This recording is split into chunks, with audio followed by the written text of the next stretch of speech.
सकल दुख भागे, सतगुरु शरण समाओ।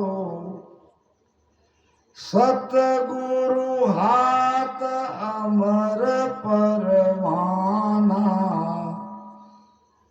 ओ नरतन पटा लिखाओ। महात्मा गौतम बुद्ध कहते हैं कि इस संसार में दुख ही दुख है, दुख के अलावा दूसरा कुछ भी नहीं है। पाली भाषा में उन्होंने ग्रंथ बनाया है, उसमें उन्होंने 4 अर्ध सत्य कहे।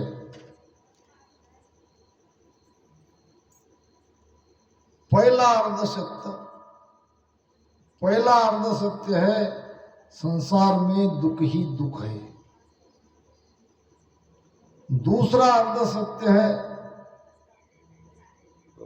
दुख से हमेशा के लिए दूर हो सकते हैं, यानी दुख को दूर किया जा सकता है। तीसरा अर्ध सत्य है दुख दूर करने के उपाय है। अगर हम ढूंढे तो दुख से दूर हो सकते हैं, और दुख दूर करने का उपाय खोज के वो उपाय अगर करे तो वो भी उपाय मिल सकता है। चौथा अर्ध सत्य है दुख का कारण है, ऐसी कोई चीज होती नहीं है। अब देखिए 4 अर्ध सत्य को थोड़ा और विस्तृत में समझने की कोशिश करें। देख लो आप संसार में सुखी दिखना अलग बात है, सुखी होना अलग बात है। दिखने को तो काफी सुखी दिखेंगे, हर सुखी दिखने वाले सुखी नहीं है। वास्तविकता यह है कि संसार में दुख ही दुख है। कोई तन दुखी, कोई मन दुखी, कोई धन दुखी, कोई पद दुखी।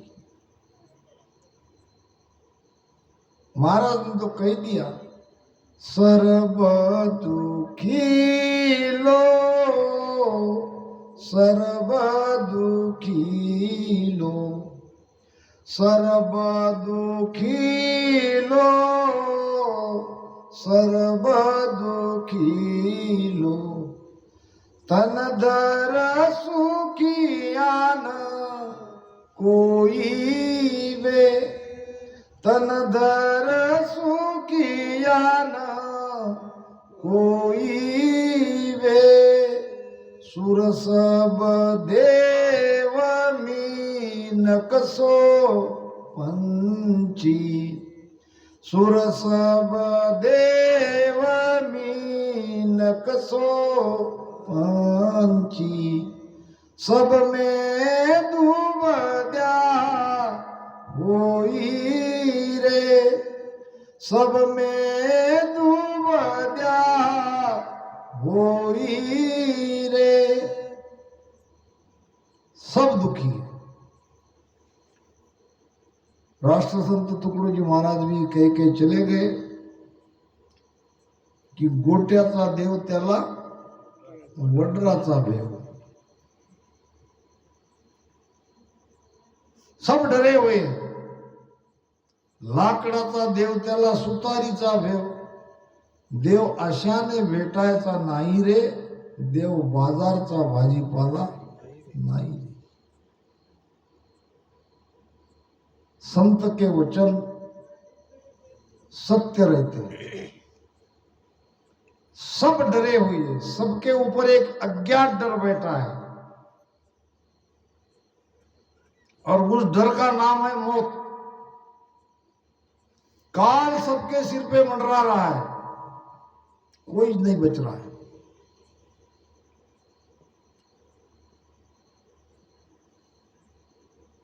ये बात अलग है कि मृत्यु का समय का हमें पता नहीं है, अगर रहता तो ये थोड़ा बहुत जो दुख सुख है ये भी नहीं होता। अगर हमें हमारी मृत्यु की तिथि तारीख पहले ही बताई जाती तो इतना सुखी हम नहीं रहते। ये तो बहुत बड़ी बात है। मरने वाले तो कल भी है मगर वो पता नहीं इसलिए जी रहे। मौत का खौफ उतना असरदार नहीं है, मृत्यु की तिथि का पता नहीं इसलिए। अगर नहीं विश्वास तो पूछो उस कैंसर के रोगी को, सब कुछ होते हुए भी क्या वो सुखी है, सुखी रह सकता है? जिसको पता है कैंसर हो गई, ये बीमारी बैठती नहीं है, आजकल इलाज होने लगे, वो बात अलग है। तो 5 साल भी वो मरणासन्न स्थिति में पीड़ा से जीता है, दुखी जीता है, एक एक पल दुख से भरे हुए रहते हैं। आनंद सुख नाम की कोई वस्तु उसके जीवन में नहीं है। न खाने में कोई चाहना, न कोई पहनने में, न कहीं आने में, न कहीं जाने में, न किसी से बात करने में। सबके ऊपर काल का डर बैठा है। भक्ति क्यों करनी चाहिए? अच्छा, भक्ति करने से रामसनी बन गए क्या तो मौत को जीत गए क्या? हम भी तो मर रहे। मुझे यूपी में एक लड़के ने पूछा था,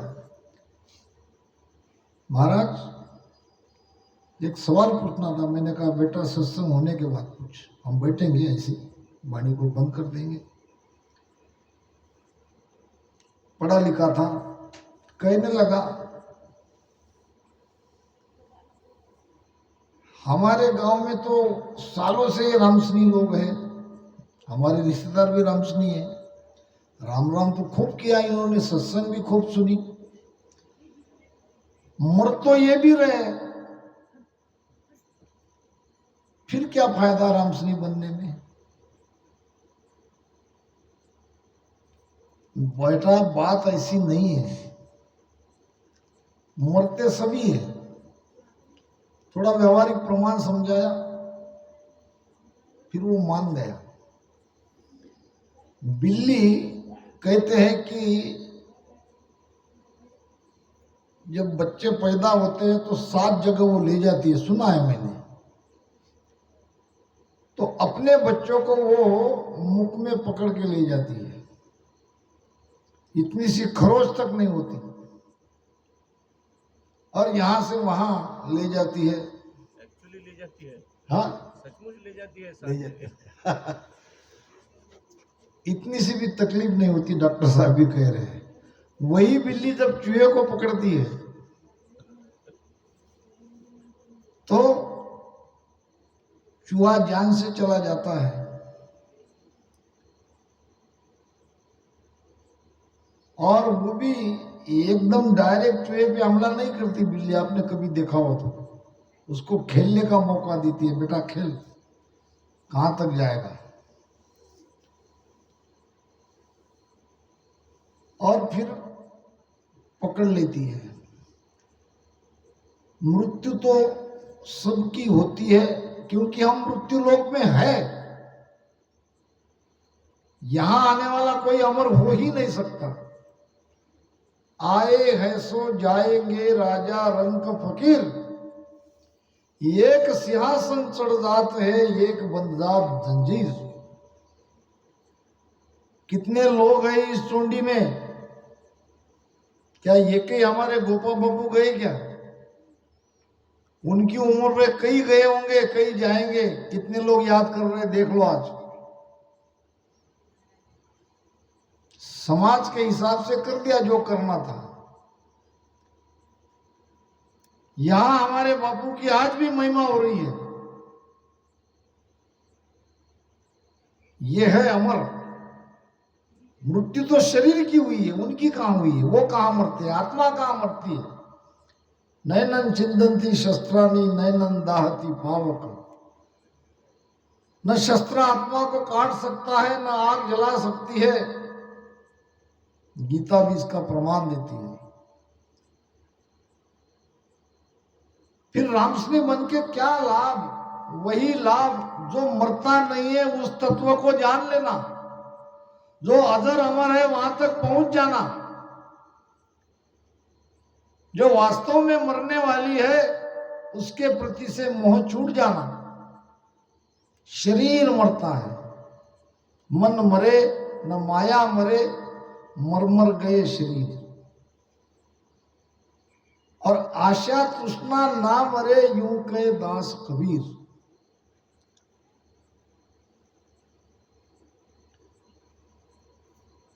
मरने से सब जग डरे, मेरो मन आनंद। कहे कबीर कब मरूं कब पाऊं पूर्ण परमानंद। एक व्यक्ति ने एक संत को पूछा, मृत्यु में और मोक्ष में क्या अंतर है? मृत्यु और मोक्ष में क्या अंतर है? संत ने बड़ा सटीक जवाब दिया,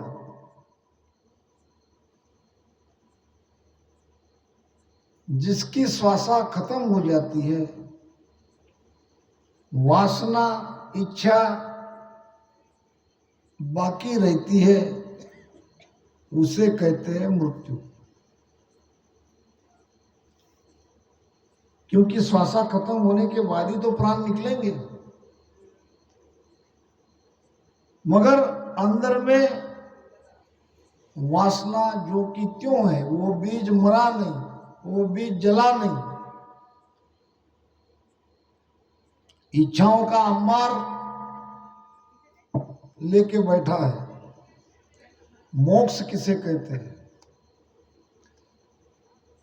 श्वासा खत्म हो गई और वासना भी खत्म हो गई, इसके कहते हैं मोक्ष। कोई इच्छा नहीं, सब कुछ परमात्मा के ऊपर छोड़ के निर्धार होके चलो जाना है। हमारे तरफ भाम्बोरा गांव है, ऐसे कहना नहीं चाहिए मगर कभी कभी निकल जाती है बात। भाम्बोरा पार्टी। अभी हमारे महाराज श्री ने ज्ञान दिया, गुरु महाराज का रिचोला में पूरब में यूपी के बरेली डिस्ट्रिक्ट में जब उनको देहत्याग करने की इच्छा हुई तब की स्थिति बताई। एक बात ध्यान रखना, संत स्वेच्छा से मरते हैं, क्योंकि कोई काल उसे आके ले ही जा ना सकता। काल तो पीछे छूट गया, स्वयं उसकी मर्जी चलती है। अगर ऐसा नहीं रहता तो प्रेस्ता गुरु महाराज को 6 महीने पहले आए थे बुलाने के लिए कि महाराज आपको सब याद कर रहे हैं, अगर आपका कार्य होगा, पूरा हो गया होगा तो चलिए। महाराज ने कहा मैं और 6 महीने रहूंगा। क्या हमारी तुम्हारी औकात है? हम कह सकते हैं 6 महीने रहेंगे? नहीं कह सकते। जिसने काल को जीत लिया वो कह सकते हैं, वो अपनी मर्जी से रह सकते हैं, मगर अंततः ये बूढ़ा शरीर तो छोड़ना ही पड़ेगा। इसलिए 6 महीने के बाद महाराज स्वेच्छा से रिचोला धाम में 10वां द्वार फोड़ के चले गए। उसके पहले उन्होंने तैयारी करी। बरेली से सुतार को बुलाया, लकड़ी की बैकुंठी बनवाई, उसमें बैठ के देखे डॉक्टर साहब, आपने तो सुना ही होगा, वाणी जी आपके घर पे है, बैठ के देख लिया ठीक ठाक है क्या। फिर एक लिस्ट बनाई किन किन से मिलके जाना है। वैसे वैसे अलग अलग गांव के जागीरदारों को, इदारदारों को, अपने चाहने वाले सभी को बुलाया, उनसे मिले, बातचीत करी। फिर कहा कि जब मेरा प्राण 10वें द्वार से बाहर निकलेगा, तोपों के जैसी आवाज आएगी, बरेली में तब भी मिलिट्री का कैंप था, आज भी मिलिट्री का कैंप है, अंडरग्राउंड विमान का अड्डा है। और तोप के जैसी आवाज आने पर गोरे ब्रिटिश सिपाही आएंगे, पूछेंगे, उनको बता देना जो है सत्य। फिर वो कहेंगे हम नहीं मानते, हमको बॉडी देखनी है। तो मांस भक्षी गोरे को मेरा पीछे का भाग बताना, सामने उसको नहीं लाना। दूसरी बात, ये संदेशा राजस्थान मिलते ही मेरा एक शिष्य रणछोड़ दास जी जिसका नाम है, वो आएगा और मेरी चिता में मेरे साथ, अब वो तो राख हो चुकी है, मगर वहां आके वो जलने की कोशिश करेगा, उसको जलने मत देना। ऐसी बहुत सारी बातें उन्होंने अंतिम समय में कही और वैसा वैसा हुआ। ठीक यही घटना दोबारा बांबोरा में हुई। मेरे पिताजी, मेरे बड़े पिताजी रामसनी थे, सालों से ये भक्ति मेरे गांव में है। तो भांबोरा से एक व्यक्ति आया जिसे हम ढालिया कहते हैं कि राव जी महाराज ने तुमको बुलाया है मिलने के लिए। बड़ा आश्चर्य हुआ, सत्संग के लिए बुलाते तो बात अलग है, ये राव जी महाराज ये क्यों मिलने के लिए बुला रहे? जाना चाहिए। ऐसे 10-5 गांव में वो गया, कहीं कहीं के आए, कहीं कहीं के नहीं आए, समय नहीं मिला होगा, कोई काम आ गया होगा, जो भी हो 10-12 रामसनी वहां पहुंच गए। वहां गांव वाले भी थे, सबको आते देख लिया, मिल गया, राम राम सा किया, सारी बातचीत हो गई और अंदर जाके राम राम करते वहीं प्राण छोड़ दी। इसके पहले उन्होंने भी वैकुंठी बनाई थी, उसमें भी वो बैठ के देख लिया और अपने रामसनी भाइयों को मिले, अंदर जाके वाणी जी के सामने प्रणाम करके वहीं प्राण त्याग कर दिया। तो इसका आधार है भक्ति। भक्ति धारण करने से मृत्यु का खौफ मिट जाता है। जो डर सर्वसामान्य लोगों को है वो हमारे रामसनी को नहीं रहता है, क्योंकि वो वास्तव ज्ञान से परिचित हो जाते हैं। सत्य उनको समझ में आता है। बार बार सत्संग में यह कहा जाता है कि हम शरीर नहीं है, जो नहीं है उसका आना और जाना दोनों बराबर है। जैसा वो आया वैसा वो जाएगा, हम इसमें कोई नहीं है, हम इसमें कहीं है ही नहीं। हमारी वास्तविक मृत्यु होती ही नहीं है, हम तो परमात्मा के अंश हैं। तो यही है भक्ति करने का लाभ। नहीं तो कितने ऐसे लोग हैं, माफ करना डॉक्टर साहब, अगर लोगों में डर नहीं रहता तो इतने बड़े बड़े ये अस्पताल नहीं खुलते, डॉक्टर होते ही नहीं। डर है तो डॉक्टर है,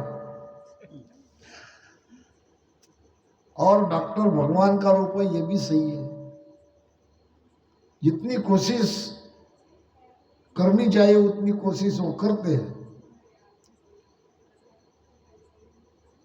तो अगर ये मृत्यु और ये इंद्रिया की सुख की चाहना अगर ये पूरी हो जाती और हमारी मृत्यु नहीं होती तो भक्ति करने की आवश्यकता ही नहीं। क्यों करे भक्ति? महाराज कहते हैं मृत्यु लोक में सबसे भारी भयंकर डर क्या है? मृत्यु लोक में वो डर व्यापे, मृत्यु लोक में वो डर व्यापे, मरता बार न काई बे, मरता बार न काई बे, इंद्रिया सुख हुए नहीं पूरम, इंद्रिया सुख वे नहीं पूरन, चाहे बहुत घट जागे बे, चाहे बहुत घट जागे बे। ये है अभाव। यह अभाव नहीं रहता तो भक्ति करने की आवश्यकता नहीं पड़ती। पहला अभाव है मरता बार न लागे भी। कबीर इस गंदी देह का मत भरोसा जान, कल देखा था बाजार में आज देखा स्मशान, कोई भरोसा नहीं। क्या भरोसा देह का छिनपन में विन जाए, कोई भरोसा नहीं। मरता बार न लागे भी। दूसरी बात, इंद्रियों का सुख। 5 इंद्रियां है, ज्ञानेंद्रिया, जो ज्ञान लेने से हम सुखी होते हैं। कान से सुनाई दिया तो अच्छा लगता है, सुनाई नहीं दिया मशीन बिठाते हैं। सुनाई देना चाहिए, क्योंकि कान का सुख है सुनना, कान का आहार है सुनना। आंख से देखने का सुख मिलता है, अगर ये ना मिला तो फिर जांच शुरू हो जाती है, चश्मा लग जाता है, लेंस बिठाते हैं, क्या क्या नहीं करते हैं। नाक से गंध लेते हैं, रसना से स्वाद लेते हैं, सभी चाहिए, खट्टा मीठा खारा तीखा फीका और अमोप, छठवां रस है। 6 प्रकार के रस है। नमक भी चाहिए तो मीठा भी चाहिए तो खट्टा भी चाहिए तो तेज भी चाहिए, क्योंकि रसना को स्वाद चाहिए।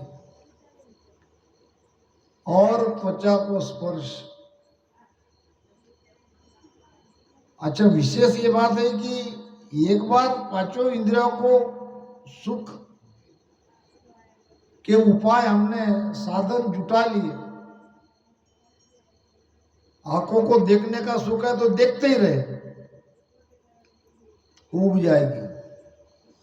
कान सुनते ही रहे, ऊब जाएगा। ज्यादा भी नहीं चाहिए। भोजन जब करते हैं पहले पहले स्वाद आता है, फिर वो स्वाद का रस निकल जाता है। स्वाद तो उसमें रहता है मगर लेने वाले तैयार नहीं है। उसकी जरूरत कम हो जाती है। जैसे जैसे पेट भरता है तो इंद्रियों का सुख इसमें तृप्तता नहीं होती, बार बार चाहता है। आज हम सो गए तो कल और सोने की इच्छा होगी। आज भोजन कर लिया, कल भी भोजन चाहिए। इंद्रियों का सुख कभी भी पूरा नहीं होता।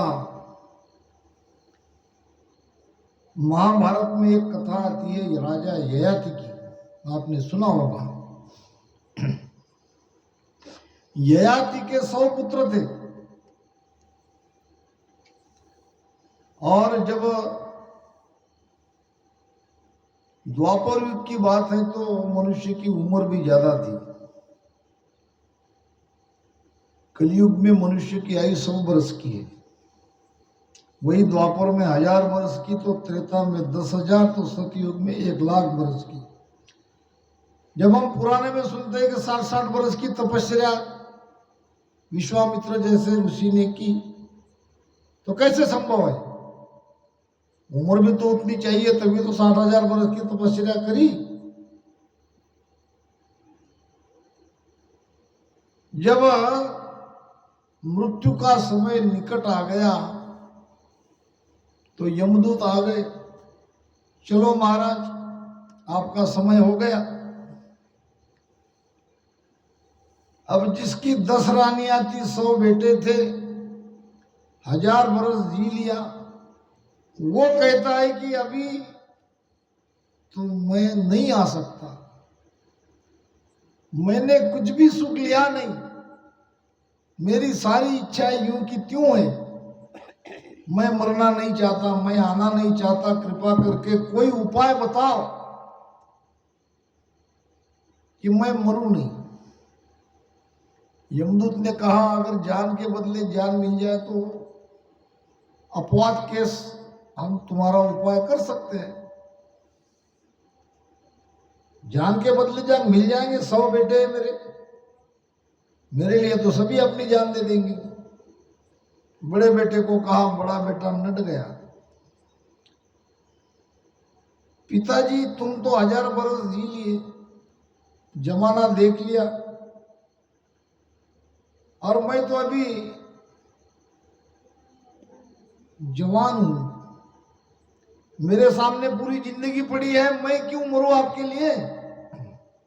दूसरे बेटे को कहा, उसने भी नकार दिया। ऐसे पूछते पूछते सबसे छोटा बेटा था, वो कहने लगा पिताजी मैं जाने के लिए तैयार हूं। यमदूत को कहा ले जाओ, सबसे छोटे बेटे को भेज दिया, उसकी आयु वो जीने लगा। अब ये भी समय खत्म हो गया और आ गया यमदूत, कहने लगा राजा चलो। यादव कहने लगा अरे भाई आपने एक बार बड़ी कृपा करी, मेरी कोई इच्छा पूरी हुई नहीं, मैं जीना चाहता हूं, वही प्रयोग दोबारा करो, मैं बेटे को मनवा ही लूंगा, कोई ना कोई तैयार हो ही जाएगा। दूसरा बेटा भी चला गया, उसकी आयु भी जी ली। यमदूत ने कहा मुझे ये तो बताओ कि कब तुम्हारे अंदर तृप्तता आएगी, तब तुम स्वेच्छा से चलोगे। क्या जवाब देगा यह आयत? कोई जवाब दे नहीं सकता, कोई तृप्त हो नहीं सकता, तृप्ति का देश नहीं है।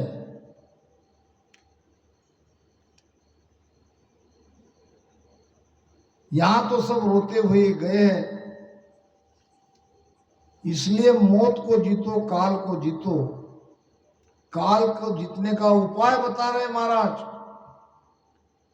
कि सिमरो राम सकल दुख भागे, सतगुरु शरण संभाओ। सदगुरु के शरण में चले जाओ और राम राम भजन करो, कोई दुख बाकी नहीं रहेगा। और अमर होना चाहते हैं तो सदगुरु के हाथ में वो अमर होने का परवाना है, वो पट्टा है, वो जादू की छड़ी है उसके पास। सतगुरु हाथ अमर परवाना, नर्तन पटे लिखाओ। जब तक तुम अमर नहीं हो जाते तब तक मनुष्य जन्म तुमको मिलता रहेगा। ऐसा पटा सदगुरु से लिखवा लो, उसकी सिग्नेचर हो गई, तुरंत शरीर छूटने के बाद दूसरा शरीर मिलेगा।